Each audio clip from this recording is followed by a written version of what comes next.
Richard Pyatt. Welcome to the inaugural episode of PEST PROSpectives. We're going to talk about all those pests that are bugging you and solutions to dealing with them over the course of our episode. So welcome in.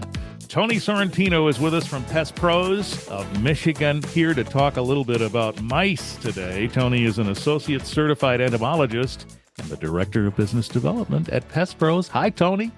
Hey, Richard, how are you doing? Great. This is fun. We're getting started on, these subjects that people are loaded with questions about, right? Whether it's, spiders or stink bugs, or like today, mice. You get a lot of calls, don't you? This time of year, moving into winter, we deal with a tremendous influx of rodent-based calls. Rodents, we're hearing them in the walls. Rodents, we're hearing them in the attic. Rodents, we're seeing them in our foodstuffs. We're seeing them in our storage areas. We're seeing evidence of them in the basement. You know, in the garage, there's chew marks on the corner of my garage door, and I don't know how they're getting in. Ooh. And mice, if we focus on mice for a minute, they're pretty crafty, aren't they? And they can squeeze through small spaces. Tremendously small spaces. So think about a quarter of an inch. That's roughly the thickness of a dime, right? A dime? A dime. Mice can fit their bodies through incredibly small openings. They're flexible. They're soft little skeletons, and they can squeeze through anything that they can fit their head through. Oh, my goodness. So this becomes very difficult for the average homeowner to block them out. We might think we can do that, but obviously we may be leaving them plenty of space. There's so many structural deficiencies that are overlooked, even by homeowners. Even when I thought I knew what I was looking for before I started in pest control, and I thought I had a good handle on it, I was incredibly wrong. I was in the wrong area, the wrong ballpark, the wrong side of the tracks there. All right, but you're not now. You've learned what the lay of the land is like. So draw a picture for us here. This is a prominent problem in winter. Like I said, they need a quarter of an inch gap or a hole. They thrive when conditions are made easy for them to find food and shelter. Unscreened vents, uncapped corners for your siding where it comes together. You get your linear foundation seal holes. You get your weep holes if you've got a brick structure.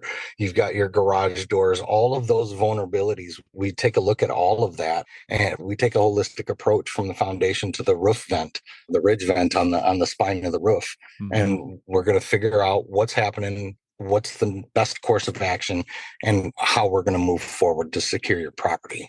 Sounds like you've given us a notion for what happens when you get the call, right? So yeah, I've got mice in my house. Yeah. So you have to go figure out where they're getting in. And obviously that could be in a lot of places. Absolutely. We're looking at gaps around doors or plumbing penetrations where the air conditioning pipes go into the house. When the builders put the house together, when the service professionals come out to install your appliances and equipment, they don't think about the deficiencies that they leave behind. They put the siding on the outside and they leave it. It's mostly waterproof. They, however, left some gaps that have a linear hole where mice are now getting into your house. And now it's a public health risk. So what happens when you have identified where the entry points are? You probably are addressing those at least first, right? Absolutely. So the siding corners, vents, plumbing penetrations, those are the first places we go. Garage doors are always a huge issue because it's typically soft plastic or rubber that they can easily chew through, and then they have access into the house. We're going to figure out the areas that need attention, and then we're going to put together it's what we call a critical pest assessment that's outlining all of these details with pictures. So you have before pictures of what it looked like when we got there, our plan of action, what we're going to do to fix this, and then the preventive plan moving forward to maintain control once control is achieved. Yeah, so that was going to be my next question. You've identified the entry point, you've taken care of that. But it's not over there, right? No. So after the exclusion is performed, we typically will recommend a preventive maintenance program for general pest and rodent services.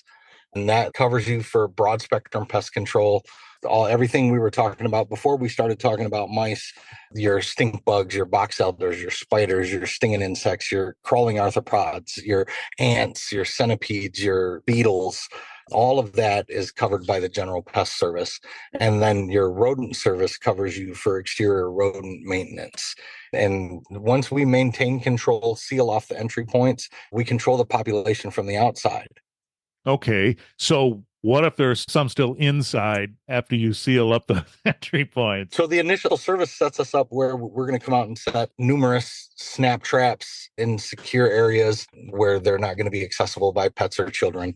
Obviously, the snap trap implication means that it's a lethal measure, but that's how we're going to clear it out so that there's no living mice in your house living and creating a breeding population inside. Yeah.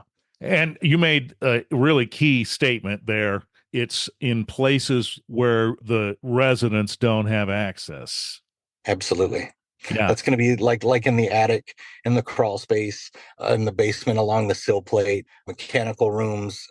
We're looking for areas of activity where there's been aggregation, where they've been there. You can tell there's feces, there's urine, there'll be body oils, there's sebum staining, and there'll be nesting material in some cases.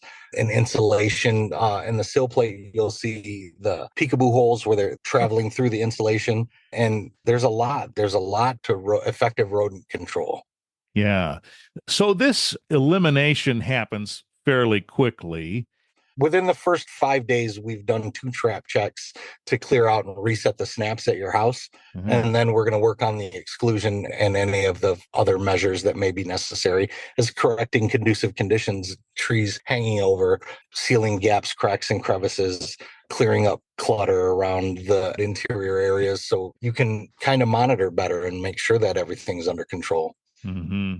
And you can presume that after you've done all of that work, that the mice has buddies that are out there waiting to take over where they left off. So this is a consideration, right? It is, and that's where the exterior rodent maintenance program. There's exterior mounted rodent feeding stations that go around the outside of the house, and there's a lot of controversy about the use of rodent bait right now, and as it affects other non-target species. The bait stations that we use are secure. They're tamper-proof. They need to be opened with a key. We secure them to the foundation of your house or with thick gauge trapping wire, and then bury that foot into the ground so that the trap can't be moved or manipulated. And then we follow the label requirements for the bait that we put out so that it's not off target. We're not going to have biomagnification where it's affecting off target species. It's going to be effective for the area that we have it in. Mice have an incredibly small home range, typically between 25 and 50 feet. And so as the mice are removed from an area, think about a 25-foot globe, okay? And that could be a mouse or a family of mice's whole world. 25 feet.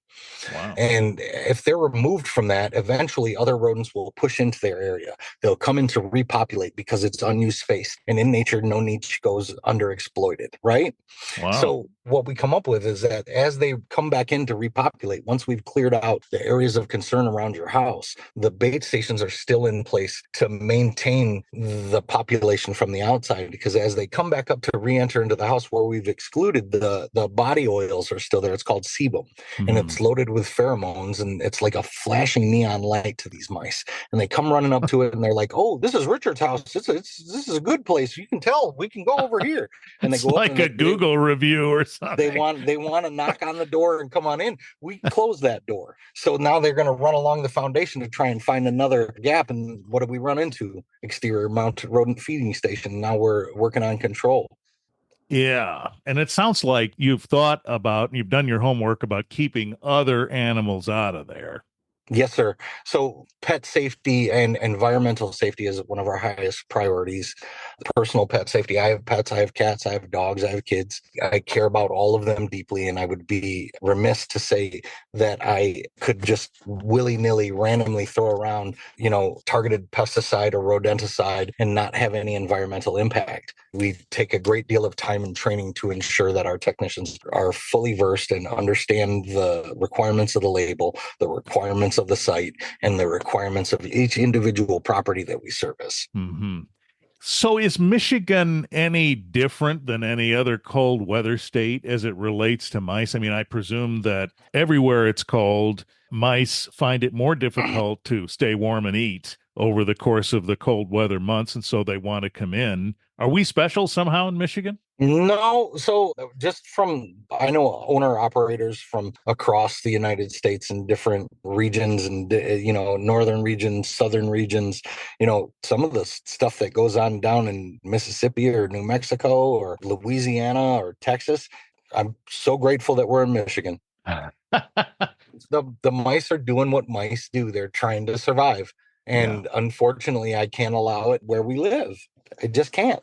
Yeah. So you talked about some of those southern states. It doesn't get cold there. So how does that affect the mice problem?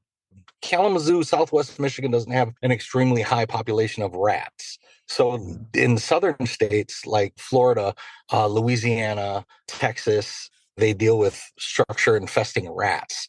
It's a different game completely because while mice are threatening, rats are dangerous. So I'm grateful, like I said, I'm grateful we're in Michigan. I'm grateful we don't have a high level rat problem to contend with.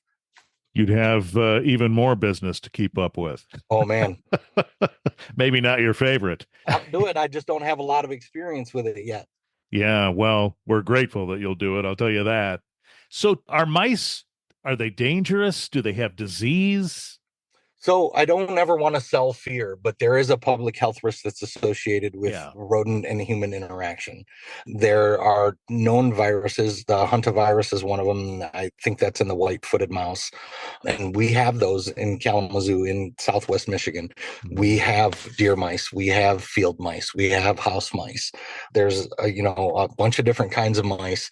They all pose a public health risk because they're traveling from septic areas to aseptic areas. Sure. Are places where our food is stored, places where our children play, places they can pose a fire risk as well if they chew on the wiring in the attic spaces. Their teeth never stop growing. They have to chew on something consistently. And so they'll gnaw on wood, they'll gnaw on structural members, they'll gnaw on wires. And that all creates a risk to human life. Yeah, absolutely. And those of us, by the way, in the classic car hobby are always trying to make sure that mice stay out of the inner workings of our vehicles. And some people use, I don't know, dryer sheets, and some people use bars of soap to try and keep them away. Do those work? I haven't found any home remedies that work No personally. home remedies, huh? Darn it. Okay. As far as repellents go, Yeah. So someone discovers they have a mouse problem. What's the first thing they should do right at that moment, maybe before they even reach out to someone like you? knowing what I know, it just happened to me. I realized I had a mouse issue at my house. I went around and I checked my corner caps first, the where the siding corners meet. I checked my plumbing penetrations. I found some structural deficiencies on my own house. And then I put in a work order with Pest Pros to come out and evaluate and do the process. Our rodent plan of action it's foolproof.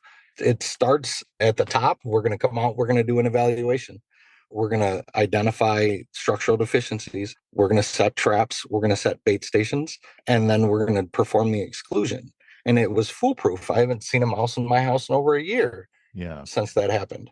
Well, so it sounds like even a homeowner could go around and try to find an obvious entry point, and that, if nothing else, could be information that's useful to you when the crew arrives. Yeah. Right.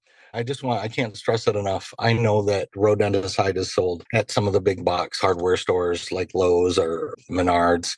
Practical, safe use of that. It's not to be thrown all over your backyard. It's not to be put out where off-target animals could pick it up. It's not for squirrels. It's not for chipmunks. It's for mice and rats.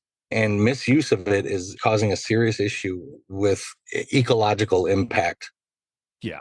It is, I suppose, always possible to try and handle something like this on your own, but without full knowledge of the implications of that, there could be some ramifications later on. If it was up to me, I would call a pro. Like, I know that everybody's concerned about the cost of your health, the cost of the structural integrity of your home is non-negotiable. All right, there you have it. Tony and the team at Pest Pros are ready to address that problem. And if you have other questions, certainly click through in the website link in the show notes for this episode. You'll go right to the Pest Pros website and you can start learning more information there and reach out that way as well. Tony Sorrentino, our Pest Prospective visitor today, and we'll be in touch again soon. Thank you. Thank you, Richard.